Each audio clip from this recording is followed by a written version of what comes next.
মুখের মধ্যে বয়সের ছাপ পড়েছে, চামড়া কুঁচকে যাচ্ছে, ব্রণের সমস্যা, মেচেদার সমস্যা, অনেক কিছু ব্যবহার করেও কোনো কিছুতেই ঠিক করছে না, তাহলে বলবো বাড়িতে থাকা রান্নাঘরের এই জিনিস মেখে দেখো। বয়স বাড়লেও ত্বকের মধ্যে থাকবে উজ্জ্বলতা।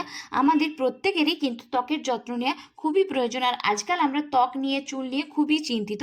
আর তার জন্য বাজারের কোনো দামি প্রসাধনীর কিন্তু প্রয়োজন নেই, কারণ এইসব জিনিস আমাদের ত্বকের জন্য খুবই ক্ষতিকর। তাই ত্বকের যত্নে পুরনো মা দিদিমাদের টোটকাকে কাজে লাগাও, দেখবে এক্ষেত্রে ত্বক তোমাদের অনেক সুন্দর থাকবে। আর এক্ষেত্রে হলুদ কিন্তু খুবই উপকারী।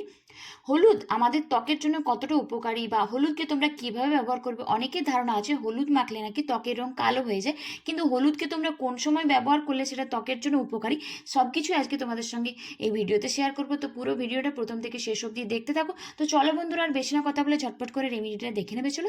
তার আগে বলবো, এখনো পর্যন্ত যারা চ্যানেলটিকে সাবস্ক্রাইব করনি তার চ্যানেলটিকে অবশ্যই সাবস্ক্রাইব করে রাখো এরকম নতুন নতুন স্কিন কেয়ারের রেমেডি পাওয়ার জন্য।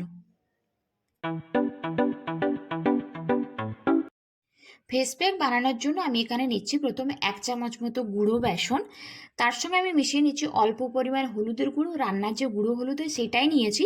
এরপর আমি মেশাচ্ছি এর সঙ্গে চন্দন পাউডার, আর তারপর আমি এখানে 1 চামচ মতো টক দই নিয়ে নিচ্ছি। আর আমি এই সবকটা উপকরণকে আজকে আমি টক দই দিয়ে খুব ভালোভাবে মিশিয়ে নেবো। আমি এখানে আজকে কোনো কাঁচা দুধ বা গোলাপ জল বা নর্মাল জল কিছুই ব্যবহার করছি না, টক দই দিয়ে সবকটা মিশ্রণকে খুব ভালোভাবে মিশিয়ে নেবো। টক দই আমাদের মুখের মধ্যে থাকা যে কোনো ধরনের কালো দাগ ছোপ, সানট্যান, ব্রণের দাগে খুব সহজে দূর করে দেয়। চন্দন পাউডার আমাদের ত্বকে ব্রণের জন্য খুবই উপকারী, মেচেদার সমস্যা উপকারী, যাদের ত্বক প্রচণ্ড পরিমাণে অয়েলি তাদের জন্য চন্দন পাউডার ম্যাজিকের মতো কাজ করে। আর হলুদ আমাদের ত্বকের রঙকে উজ্জ্বল করতে সাহায্য করে।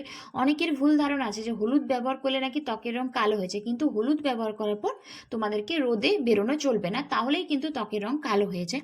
তো আমার এখানে ফেস প্যাকটা রেডি হয়ে গেছে। এরপর এটাকে আমি পুরো ফেসের মধ্যে ব্যবহার করছি।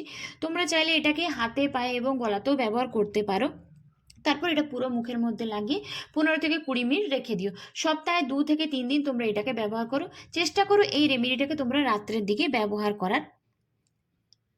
তারপর 15 থেকে 20 মিনিট পর যখন দেখবে এটা একটু শুকনো হয়ে গেছে, তারপর সেটাকে নর্মাল জল দিয়ে ধুয়ে নিও। এটা কিন্তু ছেলে মেয়ে উভয়ে করতে পারো, বাচ্চাদের ত্বকের মধ্যেও কিন্তু দিতে পারো। তো তোমরা দেখতে পাচ্ছ আমার ফেস কতটা ক্লিয়ার হয়ে গেছে। আর সবশেষে কিন্তু তোমরা যে কোনো ধরনের একটা ময়শ্চারাইজার অবশ্যই ব্যবহার করো। আমি এখানে অ্যালোভেরা জেলকে ব্যবহার করেছি। তোমরা তোমাদের পছন্দ মতো যে কোনো ময়শ্চারাইজার ব্যবহার করো। দিনের বেলায় করলে অবশ্যই একটা সানস্ক্রিন কিন্তু ব্যবহার করে নিও। তো চলো বন্ধুরা, আজকের মতো এইটুকু। ভিডিওটা কেমন লাগলো সেটা নিচে অবশ্যই কমেন্টস করে জানিও, এবার রেমেডিটা অবশ্যই তোমরা ট্রাই করে দেখো।